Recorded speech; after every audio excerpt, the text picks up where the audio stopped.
realities that's already setting in is just a few hours into their opening arguments, they're already repeating the same points they made for 13 hours yesterday. And I suspect the Democrats, through a fit yesterday, insisted they needed at least 3 full days to present the arguments. I think we're going to see an awful lot of repetition, making the same points over and over again.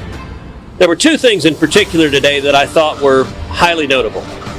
Number one, several of the Democratic managers made the case that Ukraine, denying Ukraine military aid, endangered lives, was a tremendous blow to American national security and was wrong. Even a moment of delaying military aid to Ukraine risked lives. There's an old saying that hypocrisy is the tribute vice pays to virtue.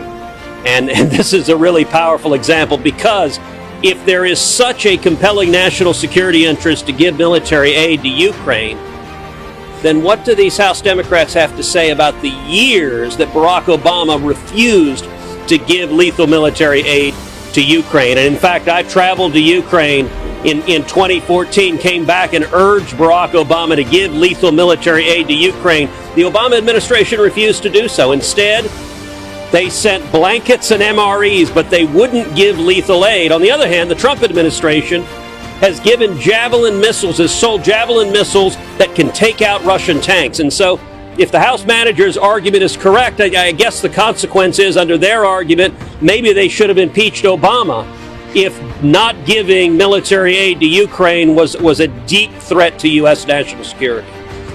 A second point. I think the House managers made a very serious strategic error today. Adam Schiff's arguments to open the day today directly drew into question Hunter Biden and made not only his testimony relevant, which it already was, but it is now critical, because the House Democrats have built their entire case on the proposition that any investigation into Burisma and corruption was a sham, that it was completely debunked. The problem is, there is very significant prima facie evidence of corruption. Hunter Biden, the son of the then sitting president, Joe Biden, was being paid $83,000 a month, $1 million a year. This is someone with no background in oil and gas, no experience. And at the same time, Joe Biden has publicly admitted that he threatened Ukraine. He withheld, or threatened to withhold, $1 billion of aid unless and until Ukraine fired the prosecutor that was potentially investigating the company on which his son served on the board.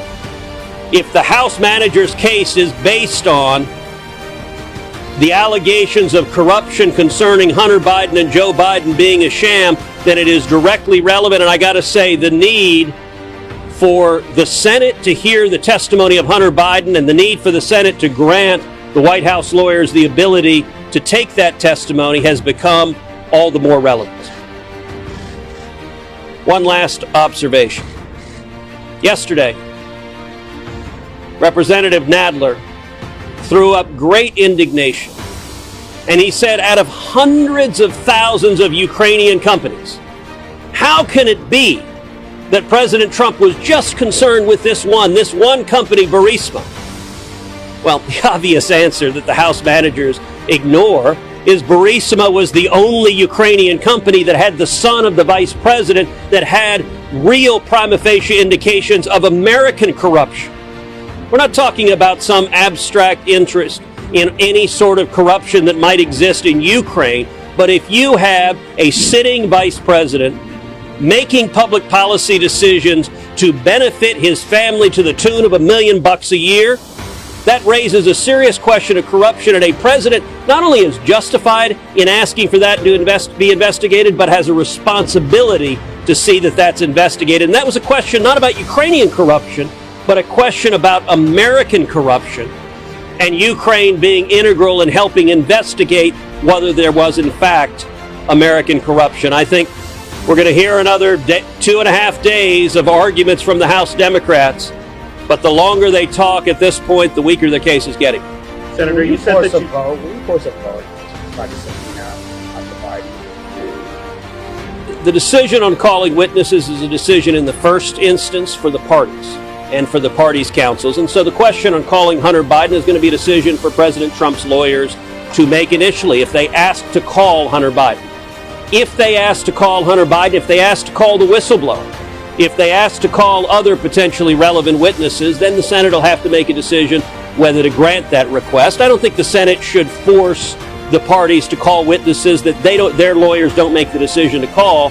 But I do think the Senate has an obligation to conduct a fair trial. That means to respect due process. You know, it was striking. One of the talking points that the House managers are pushing is they keep saying fair trial, fair trial, fair trial. Yesterday, or actually today, Adam Schiff said, if a defendant is denied the right to call witnesses to prove his innocence, that's not a fair trial. Well, the problem is that is exactly what House Democrats did, where they put on prosecution witnesses. They refused to allow Hunter Biden to be called. Now, the House Democrats have now made Hunter Biden central to the question of the president's interest, and yet they did exactly what they said.